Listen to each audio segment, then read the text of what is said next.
Histórias para ouvir lavando louça, um podcast do Terapia.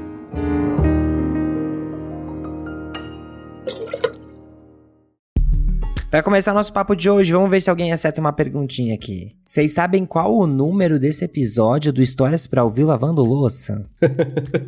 Ai, meu Deus do céu, eu tô ferrado, porque eu acho que nem eu sei, eu me perco. Pois é, eu fiquei chocado quando eu contei, porque a gente mal piscou e chegou no episódio 77 dessa aventura. Que loucura! Meu Deus, daqui a pouco a gente já tá no 100º episódio. Alexandre, faz 1 ano e meio que começou esse podcast. E eu acho que vai ter comemoração, não vai? Claro, aqui vai ter festa, e uma festa com uma grande louça coletiva pra todo mundo chorar junto, tá? Pronto, tá resolvido então. A gente já pode começar então a treinar o choro e a voz também aqui, né, pros locutores das histórias com essa história de hoje. Porque eu vou te falar que é forte ouvir tudo que a Luzia passou pra criar os filhos dela. Principalmente o Rodolfo, que acabou tendo uma paralisia cerebral e nasceu com uma limitação física acentuada depois de ter vindo ao mundo de maneira prematura. E a Luzia vai contar pra gente como foi todo o processo e como o amor e a vontade de dar uma vida digna pros filhos fizeram ela superar todas as barreiras que a vida colocou na frente. Ela uma vez me perguntou: você faria tudo novamente? Falei, faria tudo novamente. E não é utopia minha, eu faria. Porque eu nunca me senti tão transformada. Então, a minha vida é antes de Rodolfo e depois de Rodolfo. Todo mundo pronto? Bora pra mais uma? Bora! Eu sou o Lucas Galdino. E eu sou o Alexandre Simone e esse é o Histórias para Ouvir Lavando Louça.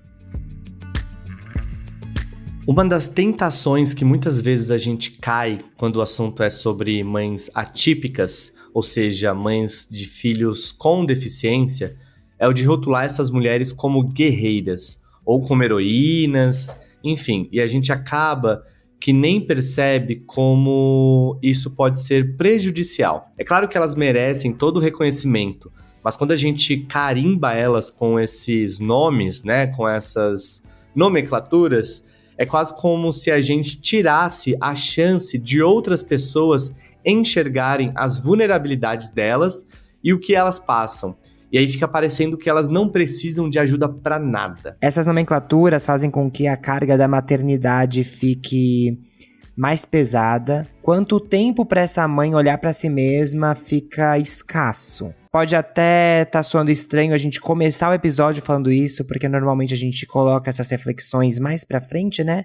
A gente achou importante começar por aqui, para que a gente fique aberto a ouvir a história de uma mãe que, assim como qualquer outra, ama, sorri, chora, se cansa, acerta, erra e por aí vai. Foi uma mistura de muito susto e muita alegria ao mesmo tempo, porque inicialmente eu não pensava em filhos, eu queria viver uma vida de estudos e viagens, mas de repente, pode até ser assim, uma coisa meio mística, mas eu sentia 2 pontadinhas no ventre, resolvi ir ao médico.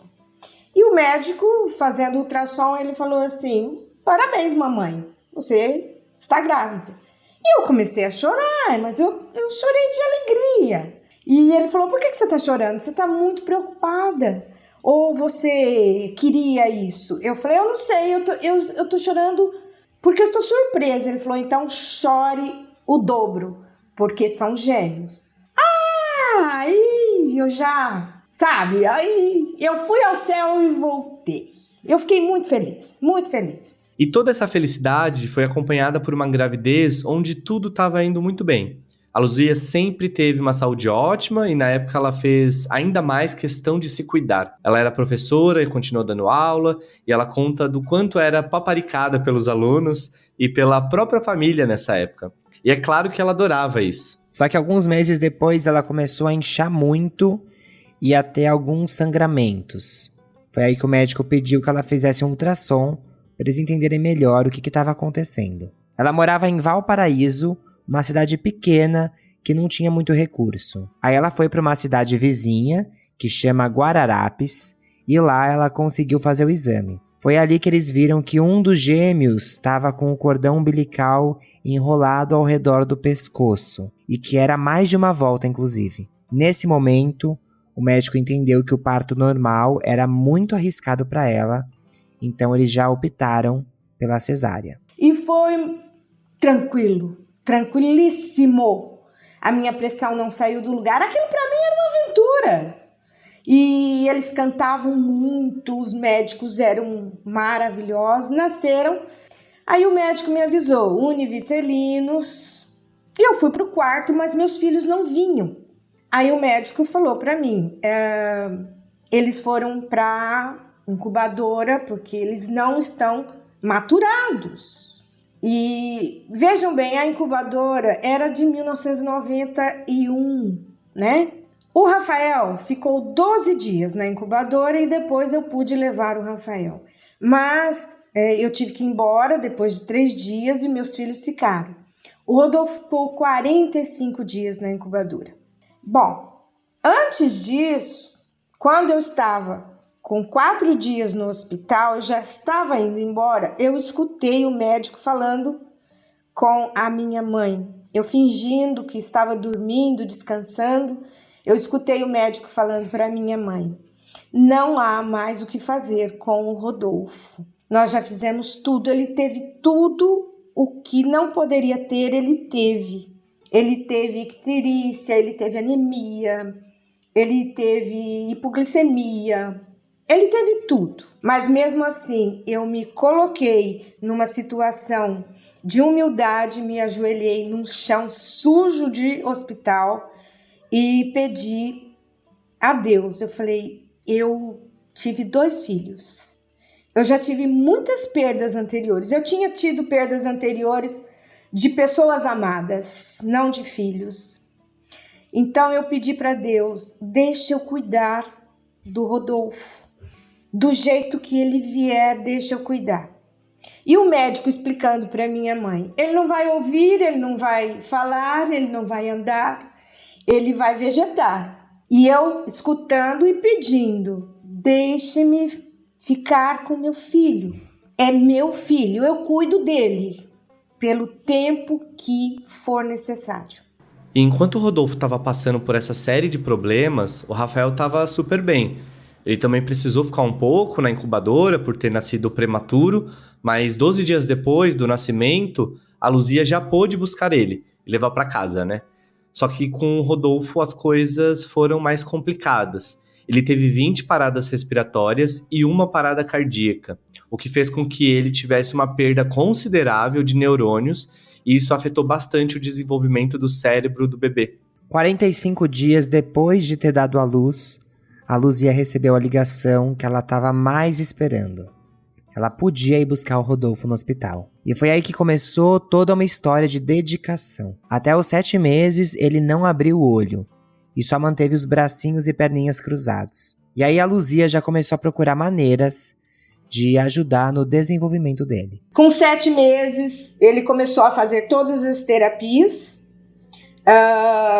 E aos poucos ele foi reagindo. Ele não aceitava o toque de ninguém. Era só a mim que ele aceitava, talvez por causa do cheiro. Então eu amarrava o Rodolfo no meu corpo, eu fiz a técnica mamãe canguru e eu dormia com ele ali sem me mexer. Se eu me mexesse, ele chorava. Ele chorou durante 7 meses. Foram várias terapias, até floral de Bach ele tomou para ver se melhorava. Alguma luxação, foram feitas vários raios-x para ver se tinha alguma luxação durante o nascimento. Não tinha nada. O que ele tinha era... não estava pronto para nascer. Com 10 meses de idade, coloquei na APAI da minha cidade, de Valparaíso, que eu morava lá ainda. E enquanto eu trabalhava, meus pais me ajudavam, muita gente me ajudou. Foi criada uma rede de proteção para o meu filho. Mas ao mesmo tempo que essa rede de proteção foi criada, alguns se afastaram, alguns da família. principalmente o progenitor. Ele foi sumindo através de vícios. Ele não aceitava. Então eu fui percebendo que eu tinha que ser mãe solo. Que novidade, não é mesmo, Brasil? A responsabilidade da criação dos filhos caindo toda nas costas da mãe. Olha lá que coisa nova, né, de se contar. Quando a gente fala que é necessário tomar cuidado com o discurso de guerreira, é porque esse discurso esconde esse tipo de coisa. E, de certa maneira, até glamoriza a situação de mães solos por aí, de um jeito que o homem nunca é responsabilizado pela omissão dele. E aí a bronca fica toda nas costas da mulher. A Luzia foi entendendo que ia ser ela e os filhos dela. Então ela já começou a criar um plano para o futuro. Ela ia estudar o máximo que pudesse para conseguir uma situação financeira confortável, até o dia que ela pudesse ir embora dali com os filhos. E foi exatamente isso que ela fez. Foram uma série de cursos, concursos e um mestrado no meio de todo esse trajeto. Quando ela achou que era a hora de partir, o pai dela teve câncer e ele mesmo pediu para que ela ficasse, porque ele queria ter os netos por perto e tal. Então a Luzia ficou. E aí nesse meio tempo, ela teve uma outra filha com o mesmo pai dos meninos. Ela ficou assustada a princípio, porque agora eram 3 para ela sustentar, mas ela botou na cabeça que não ia desistir do plano. 6 meses depois do nascimento da filha, o pai da Luzia morreu. E aí ela entendeu que tinha chegado a hora de botar em prática aquilo que ela tanto idealizava. Cheguei para minha sogra, falei para ela, estou indo embora. Ela fez, meu Deus, vou ter que criar 3 filhos. Eu falei, não, vou levar meus filhos comigo. Avisei o pai não acreditou, deu uma risada sarcástica. Avisei minha mãe, a minha mãe falou assim, daqui um mês você volta. Eu falei, volto não. Arrumei tudo, encaixotei tudo, no sábado eu mudei, no domingo já estava lá vivendo em Araçatuba. Em Araçatuba eu fui atrás de tudo que é terapia, tudo. O meu filho começou a falar, que o médico disse que ele não iria falar. O meu filho enxerga, o meu filho ouve e ouve muito bem. O meu filho tem uma memória de elefante que eu não tenho, então eu aviso meu filho o que eu preciso saber, ele me lembra, e ele só não conseguiu andar, mas ele tem a marcha. Então eu carrego meu filho por essa... ele é um pouco maior que eu, mas eu abraço meu filho nesta região e ele tem a marcha para poder fazer o transporte da cadeira de roda para uma cadeira mais confortável, para a cama, para a cadeira de banho. Porém, ele é totalmente dependente. Ele não tem coordenação para se alimentar sozinho. Na escola, a professora me chamou e falou, olha, você entende de pedagogia, você entende que o cérebro do seu filho não tem condições para ser alfabetizado. Eu falei, entendo. A evolução do Rodolfo foi muito grande para quem não ia falar, ouvir, que ia vegetar. Um dia eu peguei meu filho, levei até o médico que falou isso, e eu falei assim, bate um papo aí com meu filho. Eu sou muito grata por Deus deixar eu cuidar mais de 4 dias do meu filho. Foi um grande avanço o Rodolfo chegar a ir para a escola, mesmo com o desenvolvimento cognitivo dele diferente. Então era natural que ele tivesse dificuldades na alfabetização, mas como a Luzia falou, ele evoluiu de um jeito que contrariou todas as expectativas desse médico aí que disse que ele seria apenas um vegetal. E que bom que esse doutor viu com os olhos dele tudo que o Rodolfo conseguiu conquistar. Tomara que a partir daquele momento ele tenha encarado de outra maneira casos parecidos com o do Rodolfo. E a vida seguiu, gente. E não só a Luzia criou o Rodolfo, como também os outros 2 filhos, todos muito bem criados, inclusive. Hoje o Rodolfo já chegou nos seus 31 anos de idade Inclusive, ele pediu um churrasco para comemorar. Amém. E a Luzia é extremamente grata por ver tudo que ela conseguiu construir, por mais que o processo não tenha sido nem um pouco fácil. Muito bem. Filhos criados. Rafael, super independente. A outra menina, hiper independente. Assim, uma mulher muito forte. Sabe o que quer. Resolve.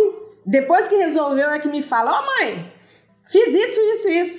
Eu falei: menina, deu certo. Fica tranquila. Filhos independentes, cada um cuidando do seu destino. Eu falei: agora eu vou cuidar de mim. Porque nesse meio tempo eu... não é que eu perdi, mas eu deixei de viver vários momentos. Porque eu, adolescente, jovem, eu queria estudar bastante para viajar, para falar várias línguas, para conhecer o mundo, né? Antes, eu tinha um pensamento muito egoísta. Eu acho que todas as mães atípicas passam por isso. Eu dizia assim: quando eu me for, meu filho tem que ir comigo. Se vocês entenderam a metáfora. Mas a partir do momento que eu comecei a envelhecer e eu perceber que é importante viver, eu percebi o quão egoísta eu sou. Eu não quero ir agora. Estou preparada para ir, mas não agora, porque meu filho tem muitos anos pela frente. Eu não vou dizer para vocês que eu estou plena, sorrindo todos os dias. Tem dia que eu choro. Tem dia que eu choro muito. E é um choro que vem do nada. Do nada. Não tem como explicar. Mas não é porque eu choro, porque eu estou com um filho com necessidades especiais. É um choro de cansaço. Eu fico perguntando, sim, quem vai cuidar de mim? Né? Quem é que vai me botar no sol para tomar sol? Quem vai me tirar do sol? Fico, sim. É uma preocupação meio que boba, mas fico. Não tem nada de boba não nessa preocupação, né? Inclusive, que bom que a Luzia conseguiu voltar a olhar pra ela. Porque a gente imagina o quão difícil foi abdicar muitas vezes das suas próprias vontades pra se dedicar 100% ali pros 3 filhos praticamente sozinha. E eu tenho certeza também que os próprios filhos dela devem ficar felizes e orgulhosos quando ela faz coisas se colocando em primeiro lugar. Não deve ser fácil lidar com o sentimento de culpa que surge quando, depois de tanto tempo, você volta a se priorizar, mas são passinhos que precisam ser dados, né?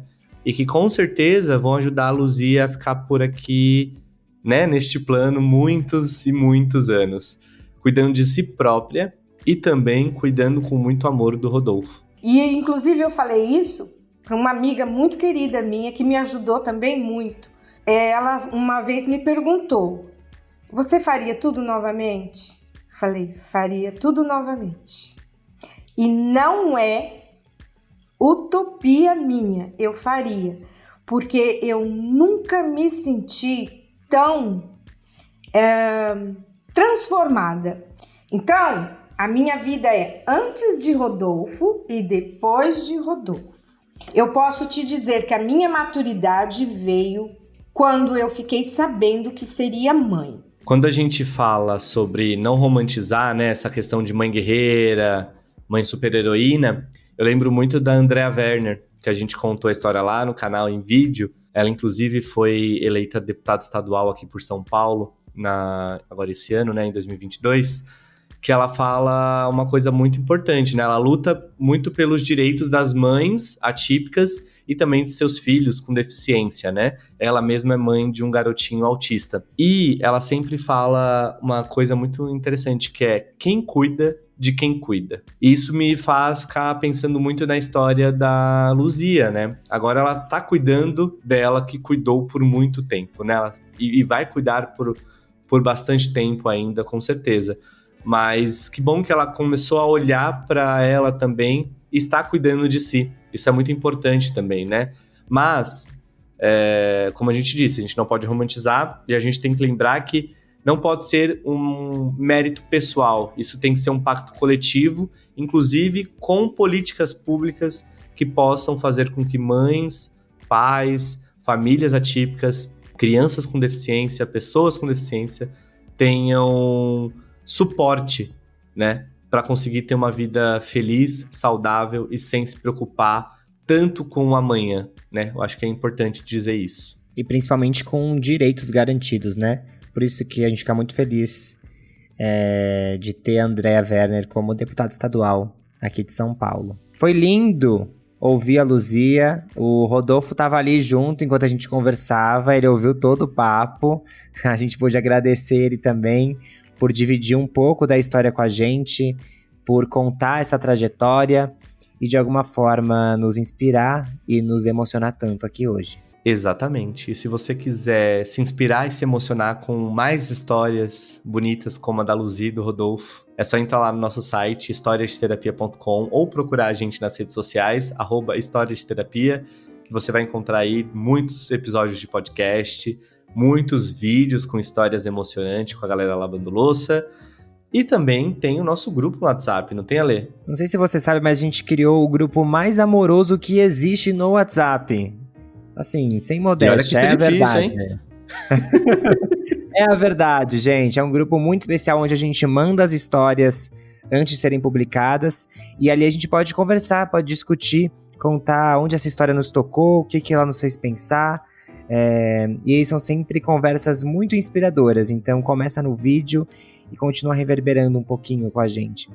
Para você fazer parte do grupo, é só entrar no site apoia.se/histórias de terapia. apoia.se/histórias de terapia. Lá você faz a contribuição e já recebe o link para fazer parte. É isso aí. Então esse episódio vai ficando por aqui e a gente espera você na terça-feira que vem.